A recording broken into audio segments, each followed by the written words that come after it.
සස්පෙල ජීව විද්‍යාව විෂය හදාරන ඔබ ඉගෙන ගන්න පළවෙනි පාඩම මොකක්ද? ජීව විද්‍යාව හැඳින්වීම. ඔබට මතක ඇති 6 පන්තියට ගිහිල්ලා විද්‍යාව කියන විෂය තෝරගත්තාම අපි මුලින්ම ඉගෙන ගන්නවා අවකාශ ඉඩක් ගන්න දේවල්. එහෙම නැත්නම් අතට අහු වෙන දේවල් තියෙනවා.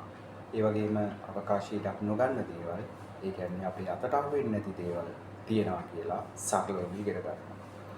O level වලට ආවට පස්සේ අපි මෙන්න මේ දේවල් ගැන නැවත ඉගෙන ගන්නවා.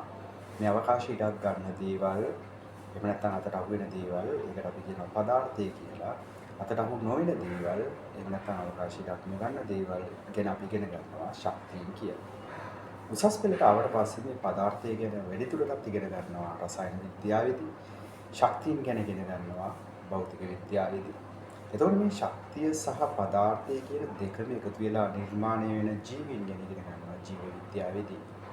එහෙනම් ජීව විද්‍යාව කියන්නේ ජීවීන් ගැන ඉගෙන ගන්න විද්‍යාව. අපි කියනවා ජීවීන් ගැන සිදු කරන විද්‍යාත්මක අධ්‍යයනය. ඉතින් මේ ජීව විද්‍යාව කියන්නේ ඉතා විශාල විෂයක්, පුළුල් විෂයක්.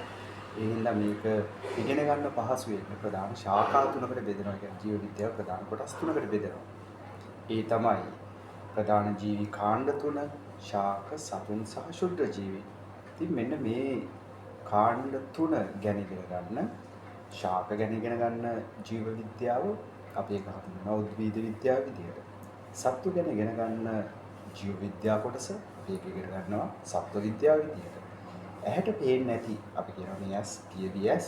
පියවි ඇහැට පේන්නේ නැති, එහෙම නැත්නම් මිලිමීටර් 0.1කට වඩා කුඩා ජීවීන් ගැන ඉගෙන ගන්න විද්‍යාවට අපි කියනවා ශුද්ධ ජීව විද්‍යාව. ඉතින් එතකොට එහෙනම් මෙන්න මේ සත්ව විද්‍යාව, උද්භිද විද්‍යාව සහ ශුද්ධ ජීව විද්‍යාව කියන කොටස් තුනෙන් තමයි ජීව විද්‍යාව නිර්මාණය වෙන්නේ. එහෙනම් ජීව විද්‍යාව කියන්නේ ජීවීන් ගැන සිද්ධ කරන විද්‍යාත්මක අධ්‍යයනය. ජීවීන් කාණ්ඩ තුනක්, ශාක, සතුන් සහ ශුද්ධ ජීවීන්. ඉතින් මෙන්න මේ අය ගැන ඉගෙන ගන්න එක තමයි ජීව විද්‍යාව කියලා කියන්නේ. කවුද මේ ජීවීන් කියලා කියන්නේ? අපි ජීව විද්‍යාවේ පළවෙනි පාඩම විදිහට ඉගෙන ගන්නෙත් මෙන්න මේ ජීවීන් හඳුනා ගැනීම සඳහා භාවිත කරන ලක්ෂණ. අපි ජීවීන් කියලා කියන්නේ ජීවි ලාක්ෂණික ලක්ෂණ පෙන්වන අය.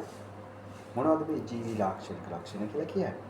ජීවි ලාක්ෂණික ලක්ෂණ කියලා කියන්නේ අජීවී ද්‍රව්‍ය වලින් ජීවීන්ව වෙන් කර ගන්න තියෙන ලක්ෂණ. ඉතින් ජීව විද්‍යාවේ පළවෙනි පාඩම ජීව විද්‍යාව හැඳින්වීම කියන කොටසේ මෙන්න මේ අජීවීන්ගෙන් ජීවීන් වෙන් කරන ලක්ෂණ 7 ගැන ඔයාලා ඉගෙන ගන්නවා. ලක්ෂණ 7ක්. මේ ලක්ෂණ 7ට අපි කියනවා ජීවි ලාක්ෂණික ලක්ෂණ කියලා. ඉතින් මේ ලක්ෂණ 7 බලන්න, මේ 7 තියෙන්නේ අජීවීන්ගෙන් ජීවීන් වෙන් කරගන්න. මේවට අපි කියන්නේ ජීවි ලාක්ෂණික ලක්ෂණ. ඊළඟට ඔයාලා ඉගෙන ගන්නවා ජීව විද්‍යාව හා බැඳුන ගැටලු 7ක්. ඒ කියන්නේ මේ ජීව විද්‍යාව ඉගෙන ගැනීමේ වැදගත්කම් 7ක්. මෙන්න මේ 7 සහ ජීවීන් පෙන්වන ලාක්ෂණික ලක්ෂණ 7 තමයි ඔයාලා ජීව විද්‍යාවේ පළවෙනි පාඩමේදී ඉගෙන ගන්න. ඇත්තටම හරිම සරලයි.